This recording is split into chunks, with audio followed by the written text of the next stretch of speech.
Where the Ministry of Education has postponed the reopening of schools by 1 week up until 6th of May 2024. And this has been announced by the Cabinet Secretary for Education, that is Ezekiel Machogu, and says that this has happened after consultations and, of course, looking at the data from across different parts of the country. But in the meantime, a section of church and political leaders had appealed to the government to suspend reopening of schools from Monday, which is this morning, due to the ongoing floods in the country. By yesterday night, about 150 schools across the country had been affected by floods, with some remaining submerged and with no rooftops hours before the previous opening date. Watch. Collapsed classrooms, submerged schools, and destroyed rooftops. These are scenes ahead of planned schools reopening following heavy rains across the country. It is a situation that is affecting at least 150 schools where pupils and students are expected to report back for the second term starting Monday. At Sekinga Primary School in Nambale, the county of Busia, over 600 learners will be forced to use 4 classrooms after strong winds blew off iron sheets from 10 classrooms. Hasara ni kubwa kwa sababu kando na madarasa kuna madawati, kuna viti, kuna stakabadhi ambapo kuna vitu vingine haviwezi rekebika.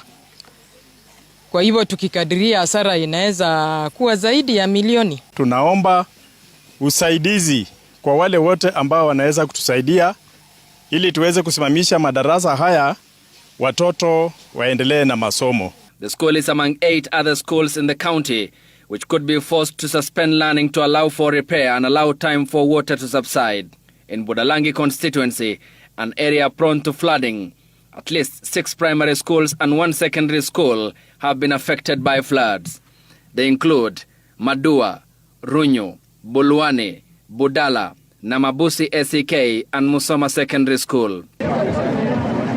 It is a double tragedy for the over 1,700 victims of flooding, as they have been ordered out of the schools where they have been seeking shelter. Vile tunavyotarajia shule nyingi za sehemu za kwetu kufunguliwa kesho.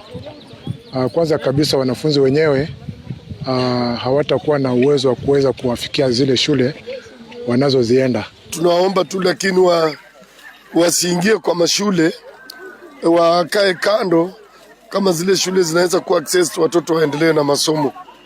Kwa hivyo iko shida kubwa mbele yetu ambayo tunataka serikali ishughulikie vile inashughulikia wale wako Nairobi.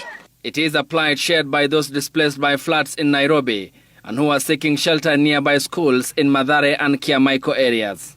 Mimi niko tayari kuondoka mahali popote tu nimeambiwa niende. Niko tayari. Juu sina ile kitu nimeshika hivi. Unaona? Sina ile kitu nimeshika hivi.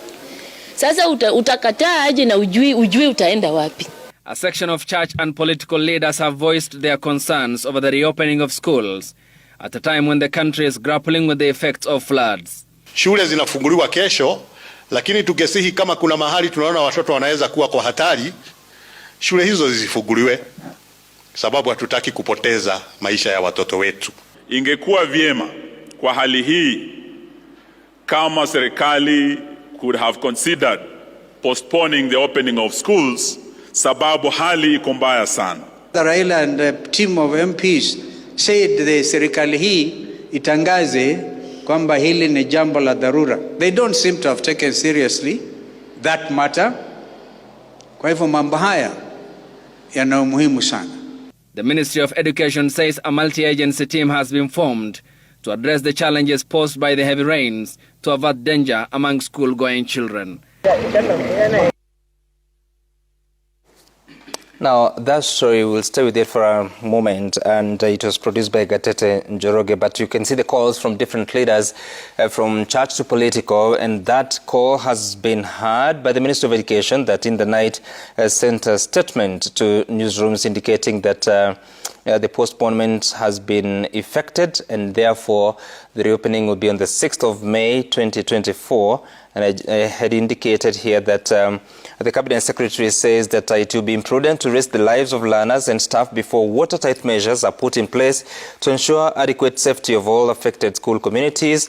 and saying that in the meantime, the ministry will work with relevant agencies and stakeholders to put in place measures to mitigate the adverse effects of the rains and provide regular updates on all developments as pertains to the education sector. That's according to the Cabinet Secretary for Matters Education. Shortly before then, the Cabinet Secretary for Transport, Kipchumba Murkomen, had issued a statement saying that there is need to prioritize children's safety as schools reopen this rainy season, and was saying that the Cabinet Secretary was urging all road users to exercise caution to ensure the safety of children and other road users. It says that this new term coincides with heavy rains creating hazardous road conditions due to flooding and damaged infrastructure. Road users should not underestimate the dangers of rain and flooding, as even shallow pools can hide deep potholes or deep currents. That's the Cabinet Secretary for Roads and Transport. Even as the government through the NTSA and the police intensify enforcement of traffic rules, I urge road users to take personal responsibility by avoiding risky behavior such as speeding or overloading and helping to report reckless drivers. And he was saying that parents also play a key role in ensuring their children's safety. They should choose safe routes and coordinate with school administrators to set up safe pick-up and drop-off points.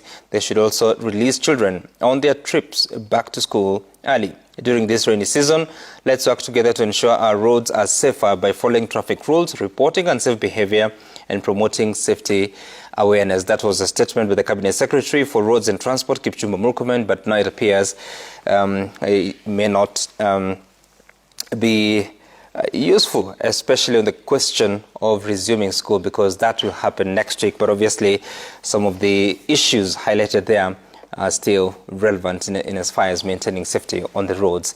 And staying with the